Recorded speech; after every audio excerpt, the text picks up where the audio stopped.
12, presentation by Mr. John Wilkerson from Texas Municipal Police Association regarding the Llano County Driver Vehicle Policy Handbook. Mr. Wilkerson.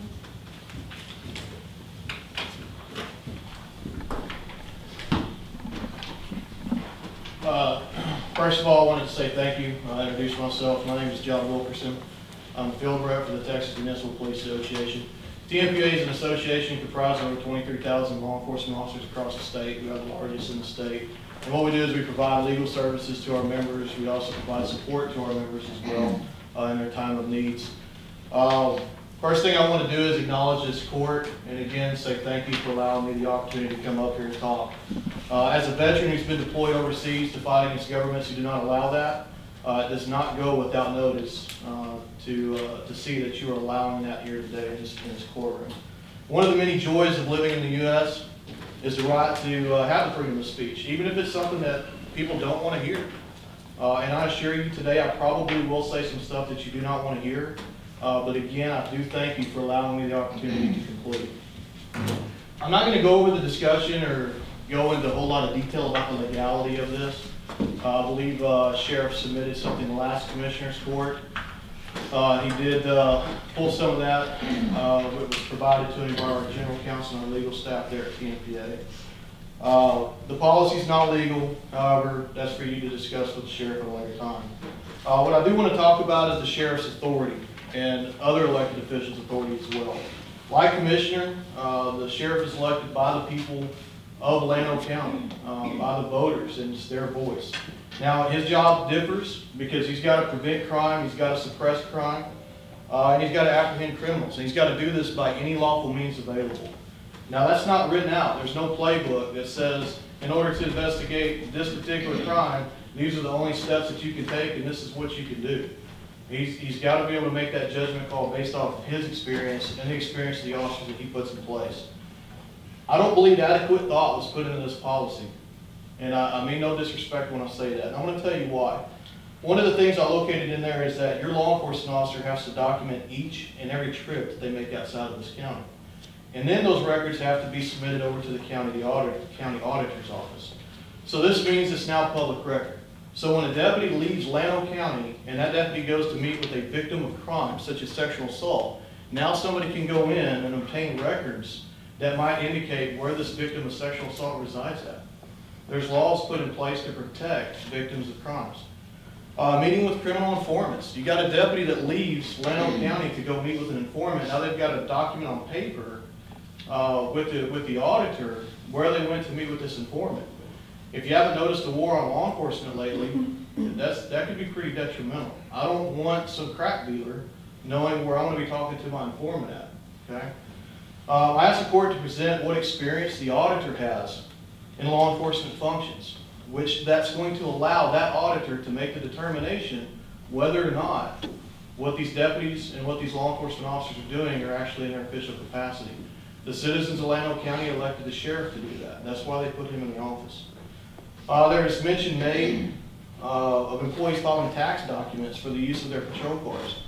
Now, patrol cars are not a taxable fringe benefit, and I'll be more than happy to forward over the information that we've gotten from our general counsel at TMPA to this Commissioner's Court that says that it's not. The policy stipulates an employee is not a competent driver if they've been convicted of any state or local law relating to a motor vehicle traffic control in connection with any traffic accident where the driver is at fault. Now that threw me for a loop. And I just want to make sure I understand this correctly. So if we have an employee who drives their personal vehicle in Dallas, Texas, and they violate some traffic law and they get into a crash, this court is prepared to say that they're not a competent driver. Well, I still work all the time in patrol in Bell County, Texas. And one of the stops that I commonly stop people for is when you're coming up to an intersection and you're making a right-hand turn, you have to turn in the lane that's on the right-hand side, most lawfully available to you. Now, that law was passed to prevent crashes. Well, I've stopped district judges for violating that. And are we going to say that a district judge is not a competent driver? Are we going to say members of the military that we have are not competent drivers? It's called a mistake. And it doesn't necessarily mean that somebody's an incompetent driver because of that. I challenge each and one of every you of the Commissioner's Court to fill out an affidavit saying that you conform to the entire transportation code every time you get in your car and drive. Folks, peace officers are not always familiar with every single statute in there. That book is about that thick. So if somebody violates one of those, now we're going to declare them an incompetent driver if they've had one within the past 2 years, and now they're not going to be able to operate a county vehicle. That seems a little extreme. Policy states that a violation of that policy or any policy in there can result in the vehicle being impounded. Well, I challenge you this. Who's going to pay for that impounding fee? It's going to be the citizens. Your policy was described as a way to save taxpayers money. However, you're putting these provisions in here that's supposed to allow you to tow a vehicle. Again, that's going to be the citizens that's passed on that cost. So it seems like this Commissioner's Court's in violation of its own policy. Again, there's case law as well as OAG opinions that state that once you've assigned the sheriff or any elected official equipment or supplies or anything like that, you cannot substitute your judgment as to how the sheriff deploys those. Some of that case law says that the district court, who actually has oversight authority over the Commissioner's Court, cannot do that. So just so we're clear, a court that has a higher jurisdiction than this court does, they still can't step in and tell the sheriff how he needs to deploy his resources. The policy states that an employee may not use a fuel card to put fuel in any vehicle not belonging to the county. Folks, I've been in law enforcement for a while, and I'm here to tell you, my county policy in Bell County may say the same thing. But here's what I'm going to tell you. If any of your family members are driving in Bell County, Texas, and they have an emergency, and I can get your family safe by putting $5 of gas in their vehicle, I'm going to help your family members out. And when you start restricting policies like this and start taking away that authority from the sheriff, that's when we start having this dissociation between the general public and our law enforcement officers. Policy states that an employee cannot attach emergency lights on their personal vehicle. Now that astonishes me, folks, and this is going to bring me to my big point with coming here and talking to you today. The citizens of Llano County elect a sheriff. It was their vote that elected Sheriff Blackburn into office, and it's their vote that can get him out of office. The Texas Constitution, adopted by the citizens of the state of Texas, empowers the sheriff to fulfill his duties to protect these people here. The Constitution nor law, neither one of those dictate how the sheriff is to do it. That's left at his discretion. And then Sheriff Blackburn is left to answer to the taxpayers of Llano County. If they do not agree with the way he's handling this business, then it's their freedom of speech that gets him out of office. If the sheriff, again, if the sheriff's not doing his job, then the citizens are supposed to take care of that. Same applies to the Commissioner's Court and all other elected officials in here. Folks, this is what we're here for. We run for these offices to make the right decisions, and the people are the ones that get to judge our actions based off of the merit of those actions. So I ask you, is the sheriff doing his job? Well, something I did when this came to my attention is I filed an open records request to several offices, one of those being the county judge's office, one of them being the sheriff's office, the county judge, or excuse me, the county attorney and the district attorney. Basically anybody who would investigate one of these alleged offenses if they were to be made. Now, my open records request asks for any official or unofficial complaint to be made. Now, not one open records request resulted in any official complaint being made against any county employee misusing their county vehicle. There was one unofficial complaint that was made. Now, before I go into this, I want to explain to the Commissioner's Court protections that law enforcement officers have. Under the Government Code, under Chapter 614, it states that a sheriff cannot take adverse action or disciplinary action against one of his employees unless a complaint has been made about that employee and it is in writing. And then that complaint has to be given to that employee. Now, that's what the law says. But the sheriff took it upon himself to protect the taxpayer's interests, and he went ahead and he investigated this allegation. And the results came in, and he submitted those results to the county judge's office. And I want to stop and make sure that everybody understands he didn't have to do that. He took it upon himself to make sure that his policies were being adhered to. Now, again, he forwarded those over to the county judge's office, and he also asked for a meeting because the sheriff felt that there was a little bit of a personal vendetta going on with one of the commissioners. Now, the email that I got back on open records reflected that the county judge replied back to the sheriff stating, quote, "There is no personal vendetta." The sheriff wanted to have a meeting between the county attorney, the judge, and this particular commissioner, and the response back was that the meeting would not likely have a positive outcome. So we've got to stop and ask, if this is not a personal vendetta and we're all professionals, why would a meeting not have a have a positive outcome? This is what we meet for. There's a great book out there written called The Five Dysfunctions of a Team.